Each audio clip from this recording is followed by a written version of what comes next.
Hey everybody, I'm here to tell you why the new Snow White movie is not only bad, it's an insult to Walt Disney himself. So come with me, I got you. Let's go do this.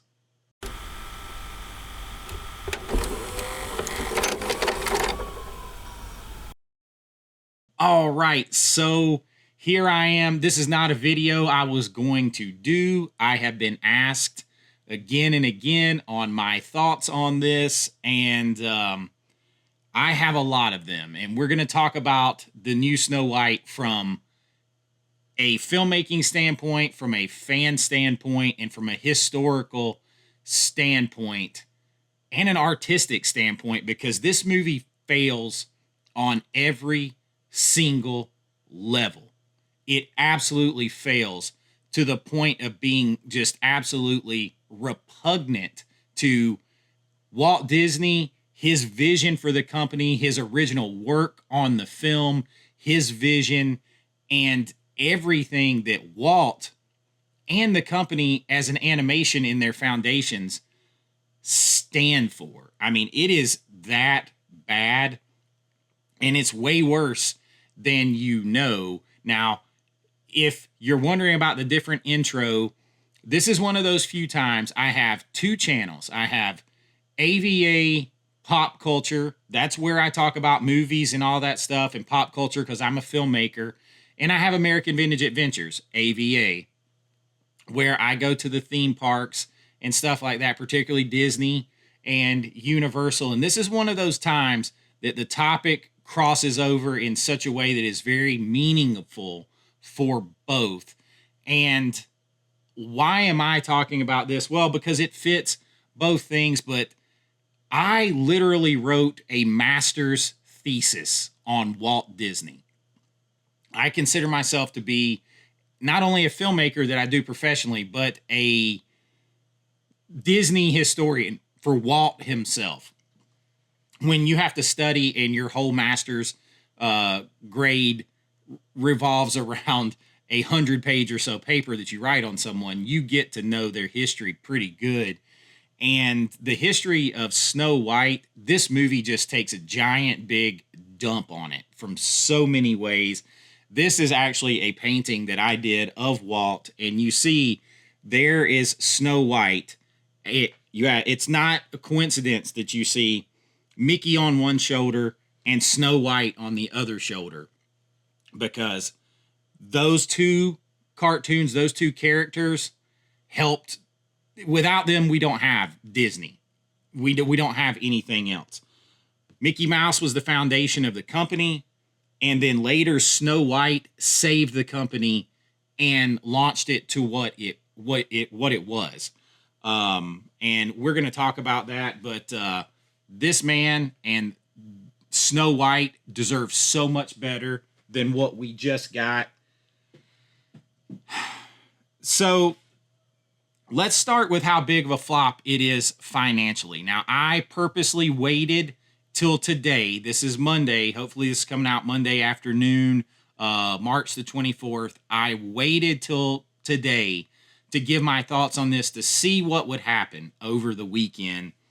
And it's way worse than you think. From a financial standpoint, Disney ate a giant poison apple. Period. The end. And it's not just here domestically, where the movie made just under $43 million domestically. It made only $87 million worldwide. That is it. $87 million worldwide. And a lot of places where the ideology that was shoved to the forefront of this new film doesn't fly, it made even less. You want to talk, it is the most historic flop ever for their live action movies. It's now the worst. It is now one of the worst reviewed films ever on IMDb. Lowest score, I believe it's at a 2.2. It's bad. It's bad. But in China, for instance, the numbers are even worse. And Disney relies a lot on China. A lot on China. And that's why they do some of the things that they do that don't necessarily make us happy here domestically all the time. But y'all, 34,000 screens in China. That Snow White was released on 34,000 screens, and it was so ubiquitous with the marketing there. It was everywhere. I saw other YouTubers talking about how that cover China. They were talking about how it was in their apartment building, elevators, posters, all kinds of stuff. 34,000 screens. It was released wide in China. It made less than $25 per screen. It made a total for Thursday, Friday, Saturday, and Sunday in China of $880,000 across 34,000 screens. That is a flop of epic proportions. And we're going to get into part of the reason why and why I think it's such a absolute disgrace. And this isn't just for me. And it's not just because I'm a man, because the next thing I hear all the time is, well, it's not made for you. It's made for little girls. No, it's not. No, it's not. And neither was the original. Okay, if you go back and look at the original, the first like major animated motion picture, that movie was on the cover of Time magazine. It was huge. Adjusted for inflation, it's still the biggest money-making animation film of all time. That isn't something that's just for kids. The story's based off a grim fairy tale. These things are not just for kids. It's a fantasy movie in every sense of the word. It's about true love, fantasy, good triumphing over evil. That is not made just for little kids. That is a story that has wide appeal and is the basis, really, a lot of ways, of all stories that we tell. So no. But then when you factor in the ideology push in this particular movie, it's beyond a child's comprehension, because it's, number one, it's convoluted. This new movie is convoluted, and they basically push in the concept. You do away with all of the love aspect of it. You take away the prince. You make him a thief, a bumbling scoundrel, because every man has to be stupid, bumbling, and not know what he's doing in a movie that they're putting out here recently. So you make him inept. He's not a prince. And honestly, though, he's probably the best actor in the movie. But you make him inept and incapable of doing anything, and he has to be saved all the time. So you squash that pesky masculinity and get rid of him. But then you basically have Snow White and the evil queen fighting over which version of their communist utopia that should rule the day. And I'm not the only one thinking that. There are other YouTubers who are of different races and they're female. It's stuff like that are saying the exact same thing. So Gal Gadot is doing communism as it is in reality, and Snow White has these utopian communist sensibilities that if she could only get in power and do it right, she will do it right, and she will share all the resources evenly. If you're somehow still holding out hope that the live-action Snow White remake will be good, let me just tell you, you'd be better off biting into a poison apple and waiting for true love's kiss to come save you, or put you out of your misery, whichever comes first. So you can't just say, oh, well, you're a white dude, the movie's not for you. First of all, that's nonsense. Movies are art. Art is for everyone. It's for everyone. You can appreciate art. It doesn't matter. There is no such thing as a piece of art being created for someone specifically. And I bristle at that because that is absolute nonsense. And it is a cop-out. The reason this movie failed is because the people who are in charge of this movie decided to make movie by committee, and they literally hold their nose and just force back vomiting at their own original source material. They seem to hate the fact that the original movie was successful for reasons that they personally, from their ideological standpoint, do not agree with. So they have to go back and say, yeah, the movie was successful, but we believe it was successful for the wrong reasons, so we must get rid of that story and point out to these stupid people watching the movie why they were incorrect for making that original movie successful with that storyline. We need to put this storyline in it to outline why that storyline was so bad and make them understand they're stupid for liking that storyline. They're not highbrow enough. They're not of the right ideology. They're not of the right intelligence. So they should like this story over here. That doesn't work. That doesn't work.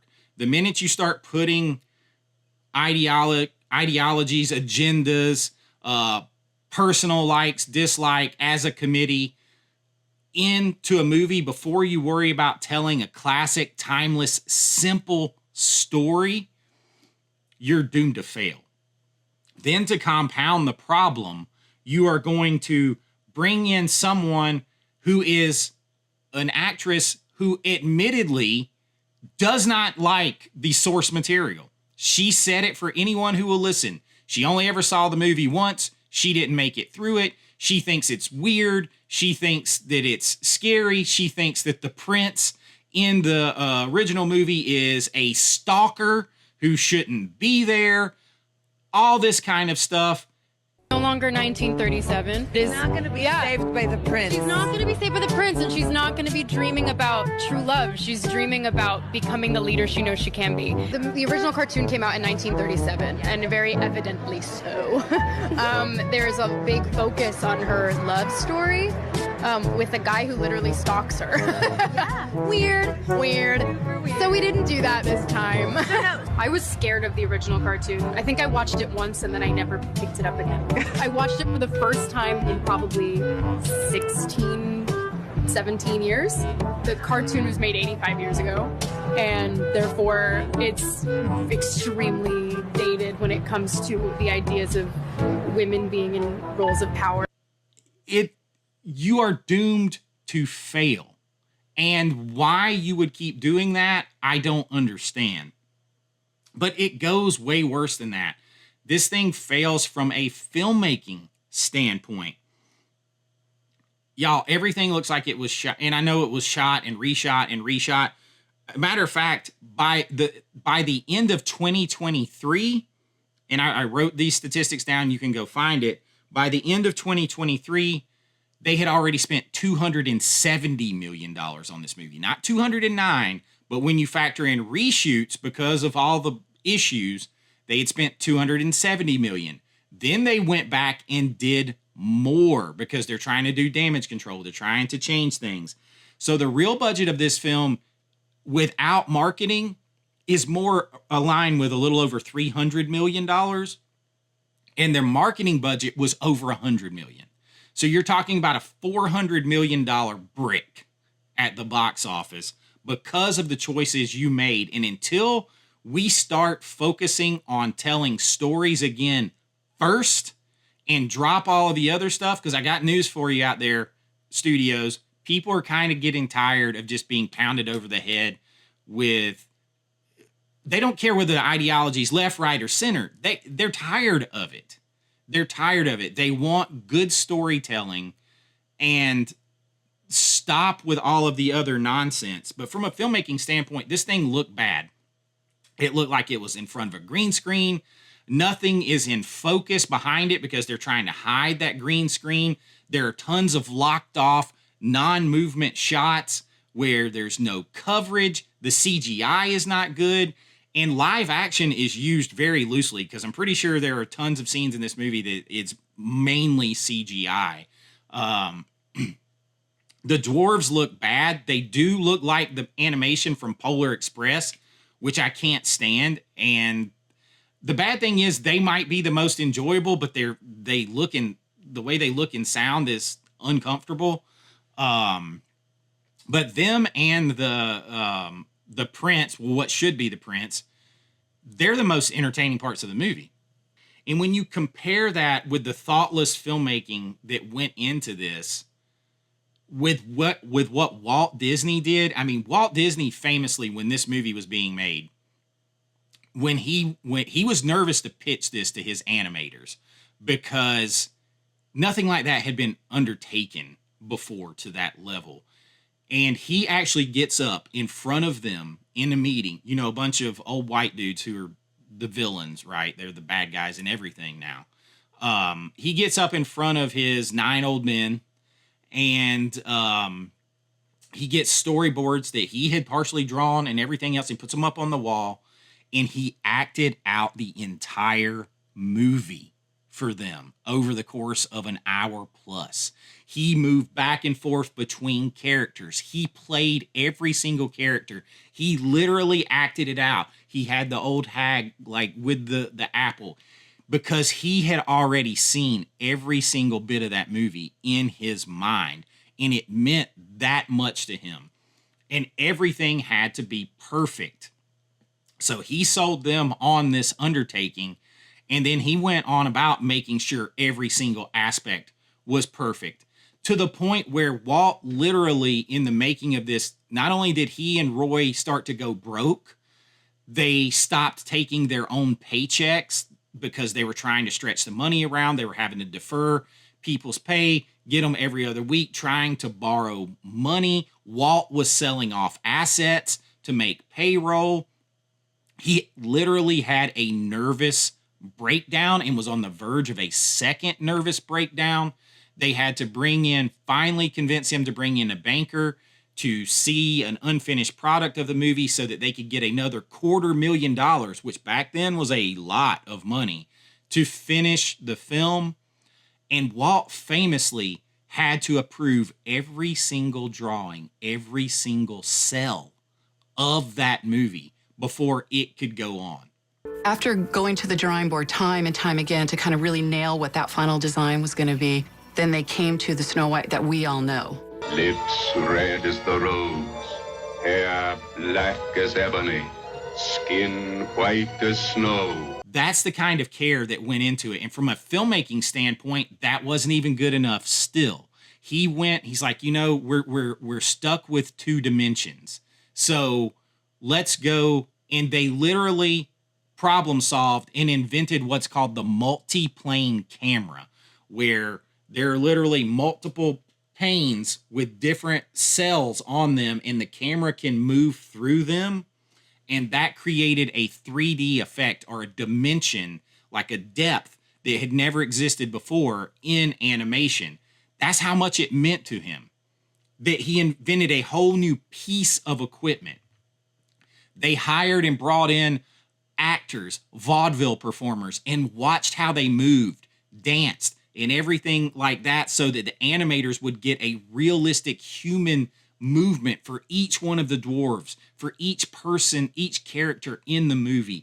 That is the attention to detail, and you just absolutely took a dump on it all in this movie. Everything was done as an afterthought to push whatever this is that you're trying to push, this agenda and ideology that seems to always just now come before the story and the quality filmmaking. There's that kind of vision that Walt had is otherworldly, and he pushed it. That's how much it meant to him. That was the quality. That was the Disney standard. This movie looks like it's made by 20 people sitting in a room that all have their boxes. Okay, we have to check off this box. Does it meet this requirement? Does it meet this requirement? Does it tackle this agenda? Does it represent these people? Does it represent that people? Does it do this? Does it do that? Does it do this? Does it do that? All before they worried about making a good movie telling a simple, timeless, classic story. And you get what you put into it. Now you get the absolute flop.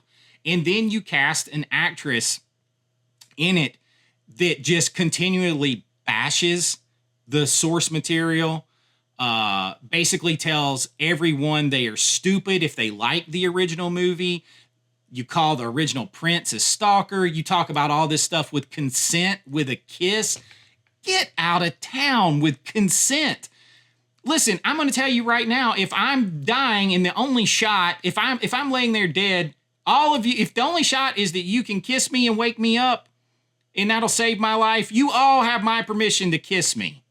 I mean, get out of town That is ridiculous. So again, from an agenda ideology standpoint, they got to get rid of that, but they got to figure a way around it as they plug their nose and think about how awful this 1930s film is by today's sensibilities for some people. It's not only all. See, that's the other incorrect assumption, is the assumption of the committee behind this movie that has no vision from any one filmmaker. The assumption behind that is that everyone thinks or should think this way, when as a matter of fact, people are kind of just getting tired at whole, whether you're left, right, or center, of all of that stuff being pushed at the forefront. Nobody was thinking about consent in this. Get out of town with that. It is make-believe. It is a movie about true love and good triumphing over evil. Stop trying to apply all of this other nonsense to it. But in order to do that, they got to come up with a song that has lyrics that basically give consent to kiss. If you're ever asleep, you can wake me with a kiss or whatever. They got to build that schlop into the story so that they check another one of those boxes and they stay between their safety rails. Get the F out of here, man. Like, it is an insult to Walt. And yes, Walt would not like this. I hate to tell you, all these people that you don't know what Walt would like. There's plenty. Go read books about Walt. Go read quotes from Walt. Go look at stuff on Walt. No, Walt would not approve. That movie would have never made it out under Walt Disney. That movie would have never made it out under Michael Eisner. It would have never happened. Never happened.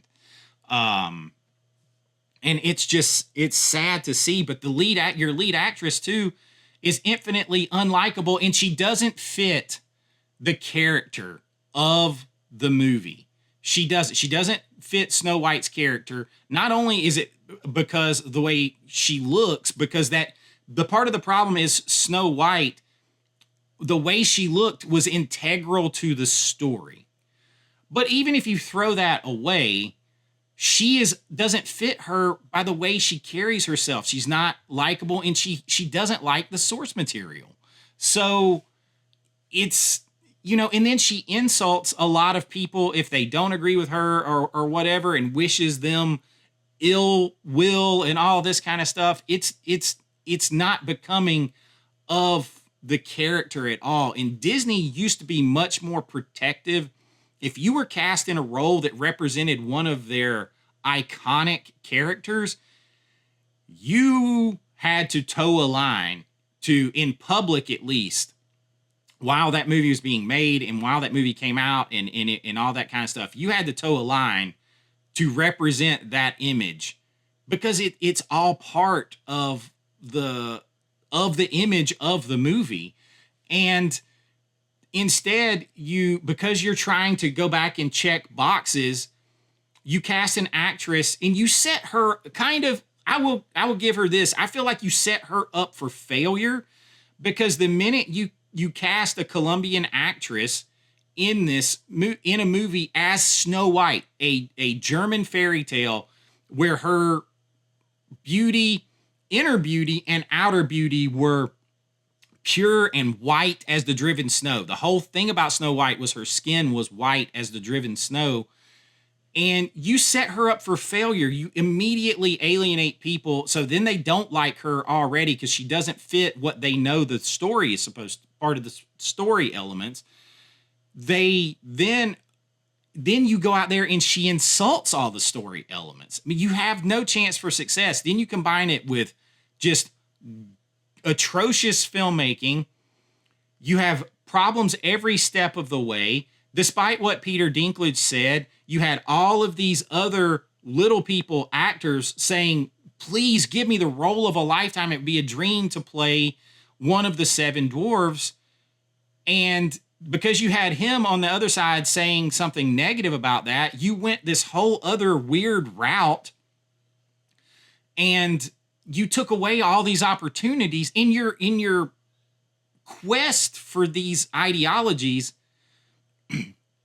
to check all these boxes, it became a pseudo inclusivity issue because you excluded real little people with dwarfism. You excluded them from being able to work on this huge film. Like you were basically discriminatory towards them because having them in it, you somehow deemed as discriminatory. Like, and meanwhile, you have all these little people actors who are like, I would love to do that. Like, it's because you will never be able to satisfy. You will never be able to satisfy that level of your own ideological standards. You will eventually eat yourself. You'll start chasing your tail. And that's what happened in that situation. But you get Rachel Ziegler doubling down on insulting the source material, insulting her, her co-workers, her co-actors, basically saying, we don't need a prince. And they took him away. He's not even a prince anymore. He's a thief. So he's kind of an inherent bad guy, a scoundrel. He's a bumbling idiot who keeps having to be saved and he keeps getting captured. You basically made him Robin Hood with a band of people that I don't understand why they're in Snow White. And then the story you come back to is, suddenly we also have to get rid of we dealt with that pesky kiss thing. We dealt with the prince thing. We got rid of them. Now let's deal with the whole fairest of the land thing. So let's change that to inner beauty instead of outer beauty. That totally gets rid of the entire foundation because, number one, if you're an evil queen, why do you give a crud about inner beauty? You don't. That's not, and because of that, they keep flip-flopping what fairest of the land means in the movie. So when it's convenient and it's for the queen, it's about outer beauty. And then, no, we're really talking about inner beauty when it comes to Snow White. So that makes her the fairest of the land because of her inner beauty, not her outer beauty. But queen, you've always been told how outwardly beautiful you are. So that's the definition of fairest of the land. So it's like, we got to keep flip-flopping it. And let's kind of say that you're evil if you look at people's outward beauty at all. Like if you perceive outward beauty at all, you're evil. And you're only good if you perceive inner beauty. So let's go down that road and keep flip-flopping it and making it very confusing. And, they kind of miss the fact that you have the queen and she's basically trying to, you've got her set up as like a fascist who is trying to gather all the materials and the people unto herself here. But then you take Snow White, who basically is wanting a communist utopia. And she's like, if I could just get power and get all the sources to myself and divvy them out the way I see fit, we would all be happy and sing Kumbaya. And you totally miss the problems with both sets of those issues. And it's like, neither one of those things are good. They're both seeking total control in one way or the other. And then at the end, the way she wins is suddenly people, well, didn't you used to have a cherry farm? And you were a farmer and you spent all your time working on your farm just to give away all your cherries, but you were happy working all the time to give all your cherries away equally. And I'm like, yo, bro, I don't care who you are. If you spend all your time, money, and resources and you own this land and everything else, you can't just give everything away and be happy because you won't own that farm very long. But that's how she wins. Like suddenly they're working for the queen, but suddenly they remember, like suddenly you remember you used to be a farmer. Like you forgot that this whole time. Like it's absolutely asinine. It's weak, pathetic storytelling. I mean, the level of not care And the bad CGI, the bad filmmaking. I mean, Rachel Zegler can sing. She can sing. But everything else about her acting is not good. Her acting is, and Gal Gadot's acting is horrific. And so is her singing. But in Gal Gadot's defense, she has never been a good actress. She's never been a good actress. She's somewhat of a movie star. She is beautiful, but she's never been a good actress. She has certain roles that she needs to thread a line in. And it's funny because, like I said, the prince, who is now a bumbling idiot thief, he's probably the most entertaining and best actor in the film. And then the bad CGI dwarves are entertaining. But even that, it's like the original it's like the people who are making this film thought the original was so offensive that Snow White would stay with the dwarves and that she would clean for them in exchange for being grateful for staying there. We just can't do that. That is morally bankrupt in our sensibilities in 2025. That is just wrong. So she's going to make them clean herself. I mean, it's bad. It is bad. But from a filmmaking standpoint, there's no voice. Walt knew every single bit of this movie. And reason why 70s, 80s, 90s movies stand up today and they keep trying to go back to those filmmakers were not afraid to tell an entertaining story. They didn't care about offending anyone. They didn't care about any of that stuff because no matter what you do, you can always offend someone. So it is a fool's errand to try to make something that checks every safety box. It's a fool's errand. Movies are art. They are subjective. You just make a good story first. And then the filmmaker had a vision. And you see that 70s, 80s, 90s film and TV shows, everybody keeps trying to remake them and capture that magic. The reason why they fail is because they try to apply these passing sensibilities of the past 10, 12 years. That are kind of already waning, and people are kind of like, let's just get back to some common sense. But they try to heap all of that onto the top of the movie, and it ruins what it was. You can't apply some people's... I don't care what side you're on. I don't care if you're left, right, or center. If you try to apply your 2025, all of your 2025 sensibilities and ideologies and opinions to something from 1980 or 1930 and remake it, you are going to make something that is absolute garbage because you're going to take away the essence of what those were. You can't do it. And we have to stop holding things that are 20, 30, 40, 50, 60, 70, 80 years old and more to a standard and a sensibility and ideology of today that's passing. Because in 3 years, 5 years, as it's already starting to move back away from it, it's going to be completely changed again to something else. Art is supposed to mark the time that it is. If you didn't want to tell that Snow White story, just make a new movie. Just make a new movie. Cast Rachel Zegler as a new princess of some kind. Make a new story.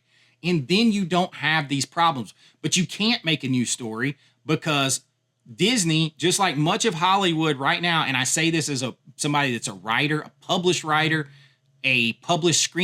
a filmmaker for over 20 years, Hollywood is creatively bankrupt. And Disney is very much at the forefront of that. Even the stuff that they have that's a success is usually just a sequel, yet another sequel of something. Just like and I'm a huge Ghostbusters fan, but in order for Ghostbusters to work, you had to bring back the original cast and the ties to the original movie and try to go back and pull some of that into today. And the first movie, it worked really well. And then the second one, you tried to heap too much today's sensibilities on it, and you left some of that, and the second movie didn't do as well. I don't understand why it's so hard to see this, but when you start doing this kind of stuff, you're doomed to fail. And it's a fantasy movie based on a fairy tale. Why are you trying to apply some kind of like social agenda to it now? It's a timeless fairy tale. I mean, have you thought about the lyrics in like Beauty and the Beast? A tale as old as time, a song as old as rhyme. Like, this is a very simple story. All of these are very simple stories and fairy tales. They are to make us remember that love, all right? Love is a good thing. That love can triumph over evil. That good can triumph over evil. That light can shut out the darkness. And instead, you have to pack in all of this agenda and commentary and get rid of all of that.